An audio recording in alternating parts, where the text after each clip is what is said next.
Alô, meus queridos, graça e paz. A gente ouve alguns irmãos em Cristo comentarem que quando a gente concede perdão, nós não ficamos diante da obrigação de conviver mais com a pessoa, mesmo que a gente a perdoe. Até aí tudo bem, compreensível. Mas o que muitas pessoas têm que tomar cuidado se elas realmente liberaram o perdão. Porque Deus conhece o coração de cada um, porque o coração de cada pessoa pertence a Deus. É aí que está o perigo. Porque o próprio Deus falou que se você não perdoar o próximo, os seus pecados também não serão perdoados. E quando a gente estuda o livro de 1 Coríntios, capítulo 7, a gente vê se o descrente quiser se apartar, que deixe-o ir. E muitas pessoas interpretam que nesse capítulo Deus fala que ele pode ficar sem voltar para o seu cônjuge, desde que ele não se deite ou se case com uma outra pessoa. Mas ele pode escolher ficar só. Eu, meus amados, particularmente, eu não vejo isso. O único que a gente tem que perdoar e tem que estar de braços abertos e conviver com ele, mediante o perdão, é o cônjuge. Como pode você dizer, você crê que os dois são uma só carne, se você perdoa, mas quer ele lá e você cá? Primeiro, ou você não perdoa, você no fundo do teu coração ainda tem alguma mágoa, algum rancor, ou você não entendeu a palavra do Senhor. Eu não vejo. Para mim, Deus não tem contradição. Vamos lá. Vamos ler alguma parte do livro de 1 Coríntios, capítulo 7. Não ele todo, tá? Começa assim. Agora, quanto às perguntas que vocês me fizeram em sua carta, digo que é bom que o homem não toque em mulher. O apóstolo Paulo falou que é bom que não toque em mulher. Mas, uma vez que há tanta imoralidade sexual, cada homem deve ter sua própria esposa e cada mulher seu próprio marido. Então, o apóstolo está falando aqui, uma vez que há tanta imoralidade sexual. O que é imoralidade sexual? No grego, nós temos a porneia como tudo que é imoralidade sexual. O adultério, o sexo antes do casamento. E tem também a porneia, que é um significado no grego, que significa o sexo antes do casamento. Tá? Enquanto moicheia, a pronúncia deve ser essa, eu não falo grego, é o adultério. Mas tudo isso é imoralidade sexual. Sexo entre parentes próximos, a gente pode ver isso no livro em Levítico. Então, por haver muita imoralidade sexual, cada um tem o seu próprio cônjuge, para que não fique fazendo sexo fora do casamento, ou para que não fique se masturbando também. Então ele continua assim: o marido deve satisfazer as necessidades conjugais de sua esposa, e a esposa deve fazer o mesmo por seu marido. Não deve ficar muito tempo sem ter um ou outro. Aí eu lhe pergunto, meus amados, vamos devagarzinho aqui, devagar. O marido deve, é um dever, não é uma gentileza, satisfazer as necessidades conjugais de sua esposa. O corpo, por que a masturbação ela é pecado? Porque o meu corpo, ele não pertence a mim. Eu não posso me masturbar porque eu estou sendo egoísta. Porque esse corpo não pertence a mim, já que eu estou casado, ele pertence à minha esposa. Esse corpo foi feito para dar prazer à minha esposa e vice-versa. O marido deve satisfazer as necessidades conjugais de sua esposa e a esposa deve fazer o mesmo por seu marido. Como vai fazer as necessidades conjugais do cônjuge se você está dizendo que perdoou ele e Deus falou que você pode ficar só? Como? Então, Continuando os estudos, para vocês verem que não é difícil, é só raciocinar.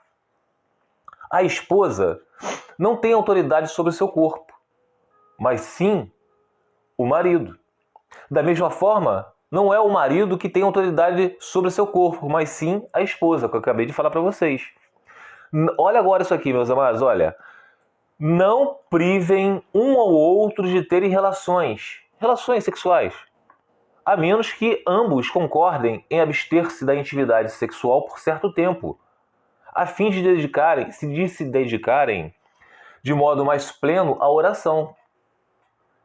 Ao jejum também. Como é que você vai jejuar e você fazer sexo? Como é que você vai orar e fazer sexo? Entende?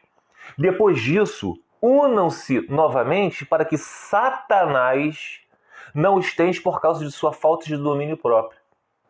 Como? Se você está dizendo que Deus falou que você perdoou, mas você não tem obrigação de voltar para o seu marido, mesmo você perdoando ele, desde que você fique só, acabou de dizer aqui. Repetindo, que tem pessoas que a gente precisa desenhar, tá? Não prive um outro de terem relações sexuais. Como é que você vai deixar de... Você vai não privar se você está falando que eu perdoei meu cônjuge, só não quero ficar mais com ele, nem com ninguém. Como? Você está entregando seu cônjuge a Satanás. Ou a si próprio, se você não conseguir se conter. Não prive um ou outro de terem relações, a menos que ambos concordem em abster-se da intimidade sexual por certo tempo. Ambos têm que concordarem. Não é somente um, não, tá? O casamento é a junção de duas pessoas. Eles dois são uma só carne, tá? A fim de se dedicarem de modo pleno à oração, ou então ao jejum. Depois disso, unam-se novamente, para que Satanás não os tente por causa de sua falta de domínio próprio. Como é que vocês vão unir novamente, se você falou que você perdoou seu cônjuge, mas ele lá, você cá? Você está entregando ele a Satanás. Digo isso como concessão e não como mandamento. Aqui eu poderia ler mais coisas aqui, mas senão eu vou ler todo o livro de 1 Coríntios 7. Então, meus amados, aqui, se vocês puderem ver também, do versículo 1 ao 7, no livro de 1 Pedro, capítulo 3, versículo de 1 a 7. Vamos lá, para vocês verem só. Da mesma forma, vocês, esposas, sujeitem-se à autoridade de seu marido. Assim, mesmo que ele se recuse a obedecer à palavra, será conquistado por sua conduta, sem palavra alguma. No caso, você, esposa, que é crente no Senhor, crê, é cristã, o seu marido não crê, não obedece a palavra, ou então ele fala que crê, mas não obedece, ele será conquistado por sua conduta, sem palavra alguma. Como é que você vai fazer isso se ele está lá e você cá? Você diz que você perdoou seu marido a traição, mas ele lá, você cá. Continuando. Mas para observar seu modo de viver puro e reverente. O seu modo cristã de ser. Não se preocupem com a beleza exterior obtida com penteados extravagantes, joias caras e roupas bonitas. Não está dizendo que a mulher tem que andar desleixada, mal arrumada. Não, não é isso. Que isso não é prioridade para você ter o seu marido, para fazer despertar no seu marido o amor, o respeito dele para contigo.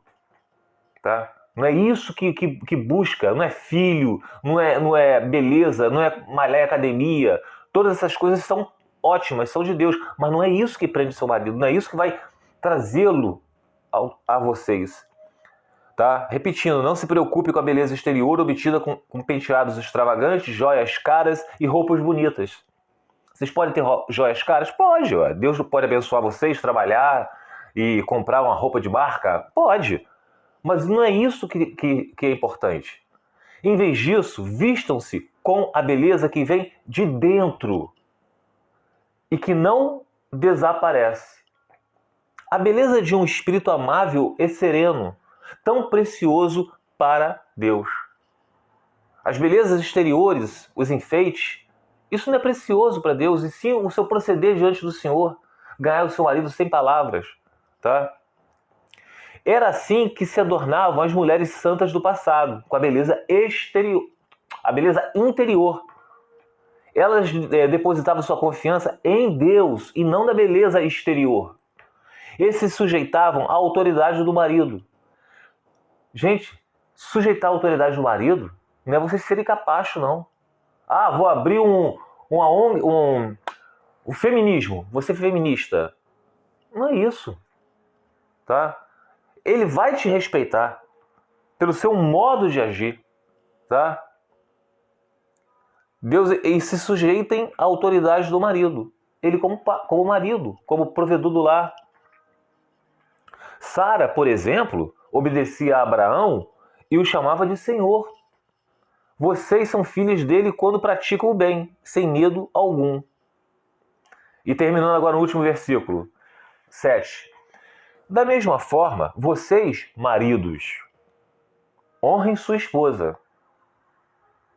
Sejam compreensivos no convívio com ela, pois, ainda que sejam mais frágeis que vocês, ela é igualmente participante da dádiva da nova vida concedida por Deus. Tratem-na de maneira correta, para que nada atrapalhe suas orações. Amados, isso aqui terminou com chave de ouro. Trate suas esposas de maneira correta, para que nada atrapalhe suas orações. Isso serve para a esposa também tratar de maneira adequada seu marido, para que nada atrapalhe suas orações. Então, você que crê no Senhor, mas o seu marido ou sua esposa não crê ainda, ou não pratica a palavra, cuidado para as suas orações não serem interrompidas. Porque você que crê que você perdoou o seu cônjuge que te traiu, mas ele lá e você cá, você que crê que Deus permite que você fique sem ter ele junto com você, você pode viver, mesmo que você não tenha outra pessoa, mas você pode viver sozinha. Não, você não pode viver sozinha porque vocês são uma só carne. Vocês têm que recebê-lo. Como o pai do filho pródigo. Ele perdoou o seu filho e de braços abertos recebeu. Meus amados, a palavra do Senhor não é difícil de compreender. É estudar. A gente está aqui para poder escutar a opinião dos outros, sim. Mas se vocês tiverem leitura bíblica, vida de orações, Deus vai responder vocês. Acabei de assistir agora um testemunho ótimo de 1h30. Só que faltando minutos para acabar esse testemunho de 1h30, os dois pastores estavam falando de um testemunho maravilhoso. O pastor Abner e o pastor Marquinho, que o casamento dele foi restaurado. Só que esse pastor Abner falou, Deus odeia o divórcio. Quem casa com uma pessoa depois do divórcio é adultério. Até o testemunho dele estava maravilhoso, mas depois ele falou assim, mas agora eu falo a vocês que antes não conheciam a palavra do Senhor.